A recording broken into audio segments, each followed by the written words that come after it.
on leur parle, ils ne croient pas. Tout ce qui est ici, c'est quand j'ai commencé à comprendre qu'est-ce que la dîme et les offrandes et la loi de semer et de récolter. Il n'y a pas de prière qui a donné de l'argent ici. Il n'y a aucune prière qui a donné de l'argent ici. Aucune. La prière ne donne pas l'argent. Je ne vous demande pas de prier pour non. Laissez semer et récolter.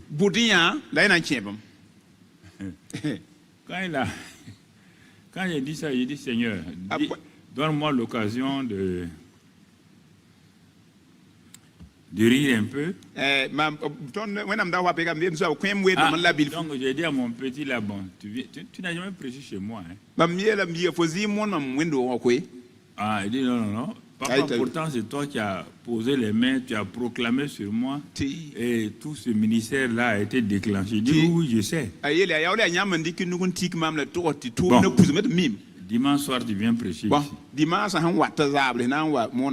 Je lui ai rien dit. Ah oui. Je lui ai rien dit. Mais j'ai dit à Dieu seulement, il faut que tu parles à certains. Et ça va les amener, malgré les capsules qu'on leur a dit, malgré les enseignements, sur ce que moi j'ai enseigné plusieurs fois. Les gens il faut les amener pour les humilier. Ce sera la première fois. Si on appelle quelqu'un pour l'humilier, je ne vais rien dire, je vais rire.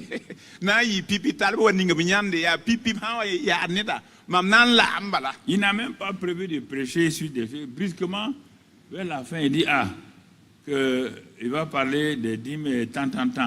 Il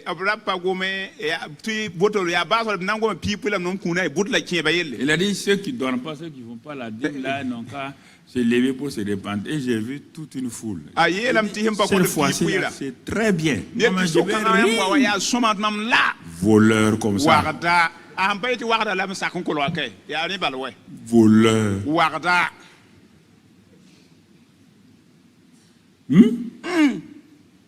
Bien ri.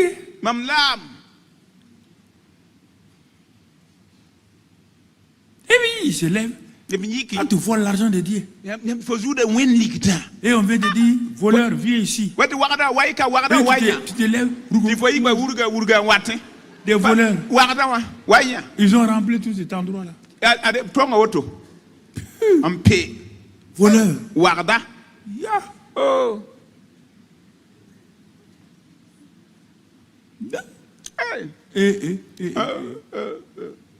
Maliati là, tu n'as pas honte de voler l'argent de Dieu? Tu n'as pas honte? Et tu veux que Dieu te bénisse? Et t'as dit que celui qui vole là, il est maudit. C'est écrit en Malachi. Celui qui donne pas dîme aux frères, il est maudit. C'est écrit en Malachi. Tu sais lire, non?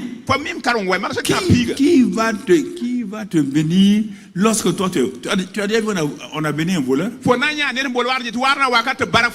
Les voleurs, c'est dans un endroit qu'on appelle Mako, ils sont libres. Un voleur de dîmes offrandes aussi dans une Mako spirituelle.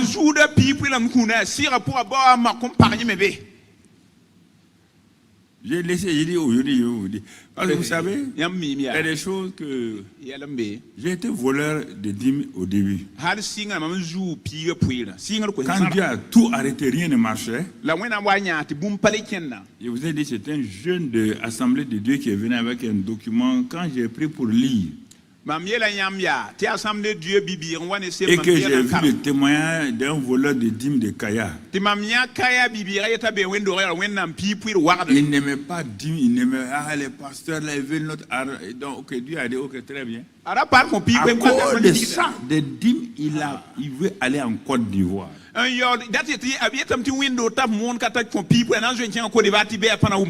temps, il y avait le train express qui faisait Ouaga-Abidjan. Il vient à la gare, il prend son billet. Il vient donc au niveau de la gare. Et en ce temps-là, on sifflait 3 fois. Premier élément le chef de garde dit préparez-vous. Deuxième coup de sifflet, entrez dans les wagons. Troisième coup de sifflet, le train démarre. Notre voleur de dîmes de Kaya, avec son sac en main, quand on a sifflé, il a pris son sac pour s'approcher de la porte du train. Quand on a fait le deuxième sifflet, les gens sont rentrés. Quand il a levé son pied pour entrer, les deux pieds étaient collés sur le quai. Il veut rentrer, il ne peut pas. Troisième coup de sifflet, ils ont fermé les portes. Le train est parti devant lui. C'est quand le train est arrivé, là, la jonction du camp militaire et du quartier où se trouve le colonel. Voilà. C'est en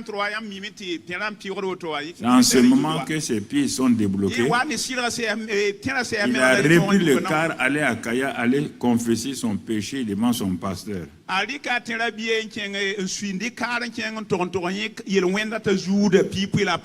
Si c'était moi-même, j'allais dire, il n'a qu'à rester là-bas 3 jours. Ses pieds-là, bloqués pendant 3 jours.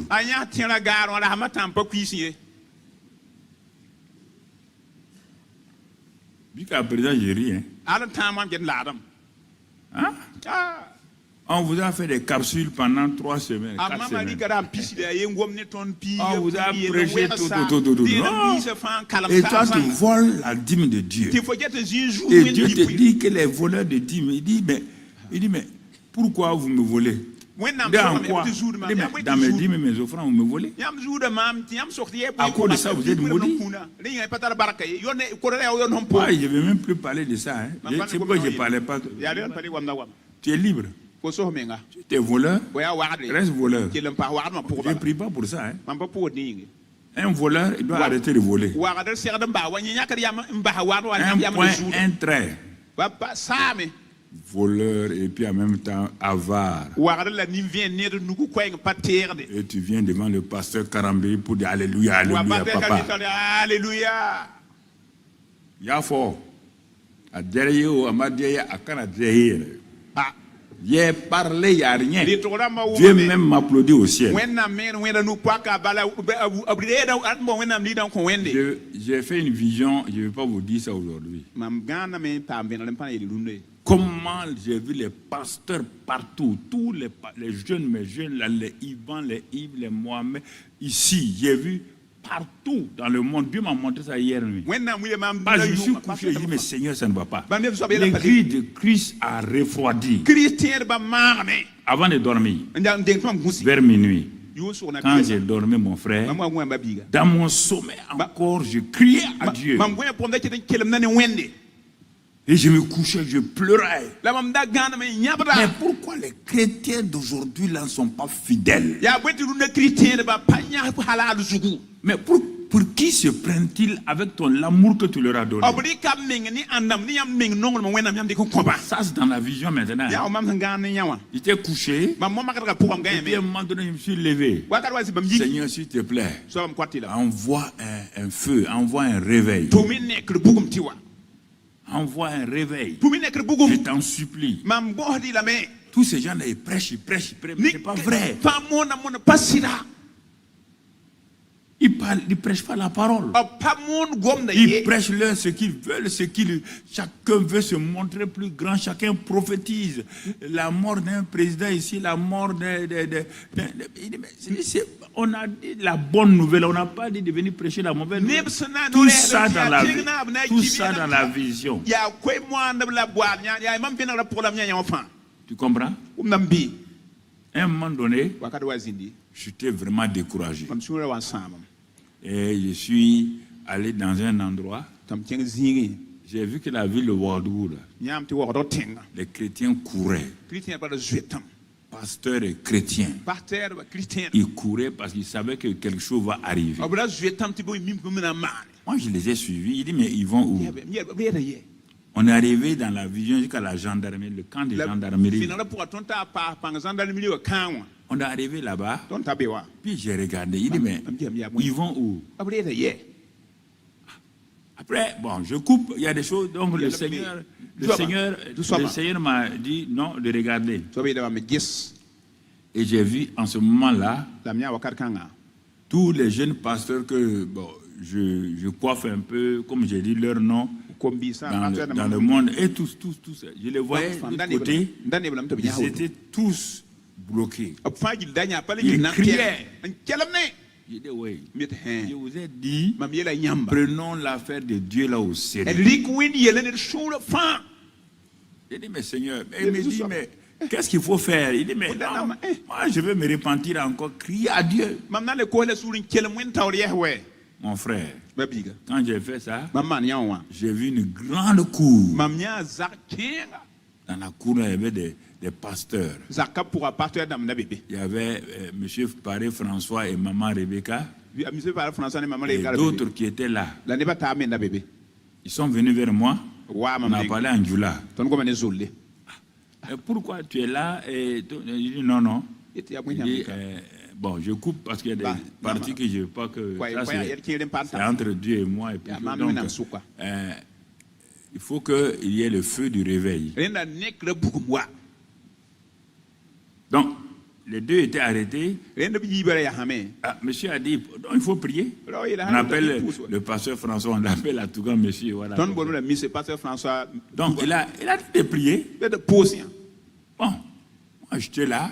Et brusquement, il y avait du sable partout. Je me suis couché sur le sable là. Oh, j'ai dit, Dieu, sauve-nous.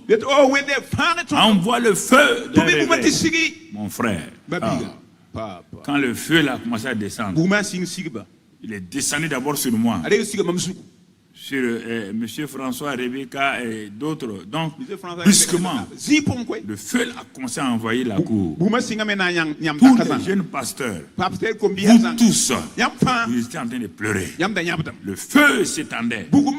Dieu dit, je vais faire un feu, un renouveau, un réveil. Bon. La fin autre, je vais vous garder ça. C'est après ça que je me suis réveillé de la vision.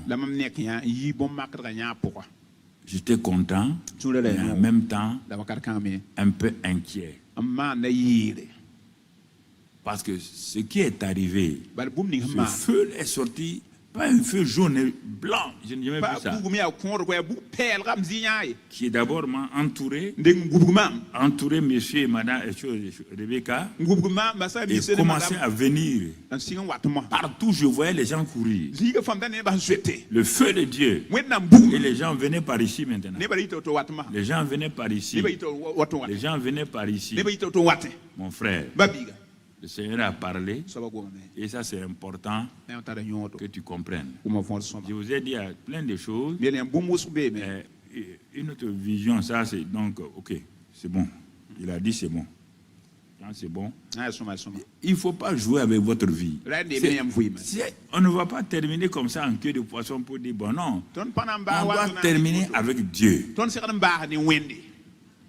Donc, si on doit terminer avec Dieu, pour que tu le vois, il a des conditions. On ne peut pas le voir comme ça au hasard.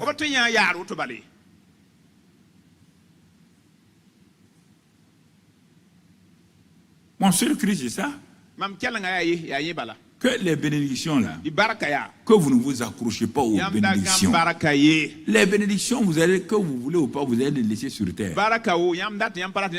Rendez grâce à Dieu pour les bénédictions. Oh Seigneur, tu m'as béni. Mais c'est pourquoi? C'est pour son œuvre. C'est pour aider les pauvres. C'est pour aider donc tout ça là. Si tu fais les deux aller ensemble, ta bénédiction n'est suivie d'aucun chagrin. Si tu viens à l'église seulement, c'est pour avoir des bénédictions, payer ceci. Okay. Il n'y a pas de problème, c'est un choix. C'est un choix qui aura une conséquence. C'est important. Important. Je suis en train d'entrer dans ma phase finale, une phase finale